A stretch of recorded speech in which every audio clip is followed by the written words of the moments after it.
Hallelujah. सभी को जय मसीह की। आज के सुंदर दिन में प्रभु आपको बहुत आशीष करें। और जो हम लोग देखते हैं, जो तीसरी पुस्तक लय व्यवस्था, जो तीसरी पुस्तक लय व्यवस्था, उसका 3 का 1 और 7 और जब हम लोग 12 पढ़ते हैं, उसमें जो है परमेश्वर ने मूसा को बताया था।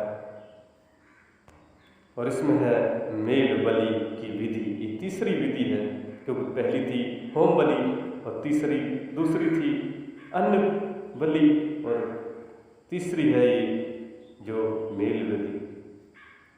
जो मेल बलि की विधि है, परमेश्वर इस बात को कहते हैं कि जो इसमें यदि कोई मेल बलि करना चाहता है तो वो नर हो या मादा, जो भी बकरे का बच्चा या भेड़ का बच्चा हो या कोई भी, उसको लाएं और जो वहाँ का याजक है उस जो लाता है उसके ऊपर हाथ रख के उसके लिए प्रार्थना करें। जो भी उसकी गलती जो भी है, परमेश्वर उसी क्षमा करता है और वो परमेश्वर उसी ग्रहण करता है। और जो हारून के पुत्र हैं, वो मिलाप वाले तंबू के आगे उसको बलि करें और उनकी वेदी के सामने उनका जो लहू निकलेगा उस पशु का उसके छिड़कें। परमेश्वर ग्रहण करता है, क्योंकि ये मेल बलि की विधि है। क्योंकि जब हम लोग 3 का 12 पढ़ते हैं तो उसमें जो दिया है कि जो वहाँ हारून की जो पुत्र हैं वो मिलाप वाले तंबू पर बलि करके और उसका जो लहू है उस वेदी पर छिड़कें और जो लाया है उसके लिए प्रार्थना करें परमेश्वर के लिए। जो बलि करेंगे और लहू छिड़केंगे वो परमेश्वर के लिए एक हवन होगा, क्योंकि परमेश्वर के लिए ये हवन करके चलना, क्योंकि वो पुराने नियम में थोड़ी कठिन विधि थी। लेकिन हम लोग आज देखते हैं इस पृथ्वी पर जो यीशु मसीह ने हर विधियों को परमेश्वर ने बदल दिया है। बस परमेश्वर यीशु मसीह 2000 साल पहले जो कुंवारी मरियम से आए, पवित्र आत्मा की शक्ति से आए, क्योंकि उसमें कोई पुरुष और स्त्री का मेल नहीं हुआ था। वो पवित्र आत्मा के रूप में जो कुंवारी मरियम के गर्भ से आए और उन्होंने इस पृथ्वी पर बड़े बड़े चिन्ह और अद्भुत कार्य किए। और उन्होंने कहा कि हे बोझ से दबे थके लोगों, मेरे पास आओ, मैं विश्राम दूंगा। क्योंकि यीशु मसीह एक हैं जो हर समय संभाल लेते हैं। क्योंकि यह हम लोग मत्ती 22 के 37 में देखते हैं, क्योंकि वहाँ पर लोग जो फरीसी लोग थे और वो यीशु मसीह को गुरु तो मानते ही थे और वो कहते थे, प्रभु बड़ी आज्ञा क्या है? उन्होंने कहा था कि प्रभु से अपने समान प्रेम कर, बुद्धि से, ज्ञान से, समझ से, प्राण से, परमेश्वर से प्रेम कर और अपने पड़ोसी से अपने समान प्रेम कर। परमेश्वर ने आज्ञा यही बताई थी, तुम अपने परमेश्वर, अपने प्रभु से सारे प्राण, सारे मन, सारी बुद्धि से तुम प्रेम कर। परमेश्वर उद्धार दिलाएगा, क्योंकि यीशु मसीह बता रहे हैं कि आज्ञा का मतलब है हमें प्रभु के डर भय में चलना, उसकी भक्ति करना, उसकी आराधना करना, प्रार्थना करना, स्तुति करना, धन्यवाद करना। उसका यही नियम हमें सिखाता है। पतरस भी कहता है कि जैसा तुम्हारा बुलाने वाला पवित्र है, वैसा तुम भी पवित्र बनो।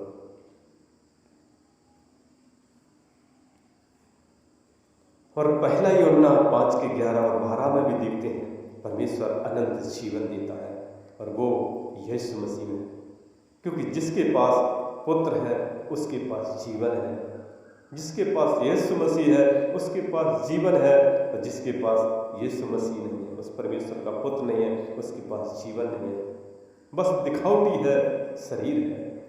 क्योंकि परमेश्वर अपने बंदों को स्वर्ग में रखेगा, इस पृथ्वी पर भी आशीष करेगा और स्वर्ग में भी आशीष करेगा।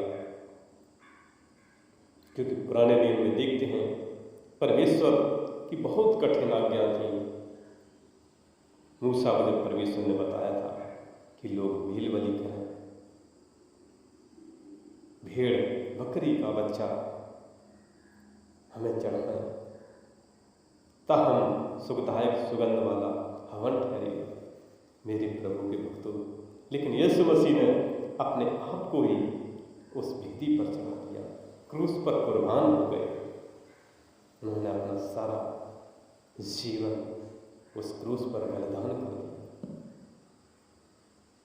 उन्होंने एक मुंह से यही कहा था क्रूस पर कि पिता ने क्षमा कर दो, ये नहीं जानते कि मैं क्या कर रहा हूं। क्योंकि जब हम लोग लूका 23:34 पढ़ते हैं, प्रभु यीशु मसीह क्रूस पर भी यही कहते थे कि पिता ने क्षमा कर दो, ये नहीं जानते कि मैं क्या कर रहा हूं। तो आज भी वो स्वर्ग के सिंहासन पर विराजमान है, देखते रहते हैं कि मेरे बच्चे कब मेरे कदमों में आते हैं, मैं उनको क्षमा कर देता हूँ। क्योंकि ऐसा पिता नहीं जो बेटे को क्षमा न करे, और उसने तो अपना जीवन अर्पण किया। उसने कितना मोहब्बत की कि अपने आप को कुर्बान कर दिया। उसने बहुत मोहब्बत की, बहुत प्रेम किया है। यीशु मसीह 2000 साल पहले उन्होंने अपने आप को कितना हम सब के लिए दे दिया। 39 कोड़ी मारी गई, हाथों पैरों में कीलें ठोकी गई, पसली भाला सा, सब कुछ सहा, फिर भी यीशु मसीह ने अपने बंदों को क्षमा कर दिया। तो जो सच्चे हृदय से उस परमेश्वर के पास आते हैं, परमेश्वर को अपना संतान बनाता है, अपना बेटा बनाता है, अपना वारिस बनाता है। उसने कहा भी है कि मैं तुमको हर पल संभाले रहूंगा। यशायाह में कहता है कि मत डर, मैं तुम्हारे साथ साथ हूँ, इधर उधर मत ताक, क्योंकि मैं तेरा परमेश्वर हूँ। इसलिए हमें यशायाह 43 में परमेश्वर का वचन कहता है कि मत डर, मैं तुम्हारे साथ साथ हूँ। इसलिए हमें परमेश्वर की महिमा करना है, आराधना करना है, प्रार्थना करना है, जय जयकार करना है, क्योंकि वो जय जयकार की युग है। इसलिए हम सब उसके चरणों में। प्यारे पिता परमेश्वर, यीशु मसीह राजाओं के राजा, प्रभुओं के प्रभु, आदि अंत, अल्फा ओमेगा, आप तो सारे संसार के स्वामी हैं, सारे संसार के बादशाह हैं, क्योंकि आपने मृत्यु पर विजय हासिल की थी। और आज तो अवसर के सिंहासन पर देखते हैं विराजमान है। एक दिन आप न्याय करेंगे और आपके आगे आग होगी, पीछे फरिश्ते ही फरिश्ते, स्वर्गदूत ही स्वर्गदूत होंगे, और हर एक को आपके सामने खड़ा होना पड़ेगा। तो जो भी उस परीक्षा में पास होगा, जो भी इस पृथ्वी पर आपकी महिमा करता है, वही पास होगा, वरना सभी उस आग की झील में चले जाएंगे। और आपने कहा है जिसने मुझे जाना उसने मेरे पिता को जाना, जिसने मुझे नहीं जाना उसने मेरे पिता को नहीं जाना। इसलिए हमें प्रभु की आराधना करें, प्रार्थना करें,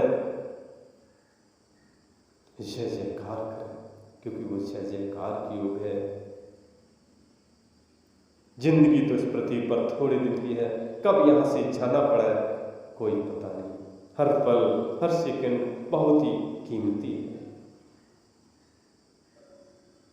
इसलिए उसके चरणों में जाएं, उसकी महिमा करें, आराधना करें, स्तुति करें, धन्यवाद करें, 6 दिन काम करें, एक दिन उसके भवन में जाएं, प्रार्थना करें, और वही सबसे बड़ा धन है। इसलिए हम सब उस परमेश्वर के चरणों में और इस वचन के द्वारा प्रभु आपको बहुत आशीष करें। और हमारा अगला वीडियो देखने के लिए हमारे इस नए चैनल को आप लाइक और सब्सक्राइब जरूर करें, जरूर करें। धन्यवाद।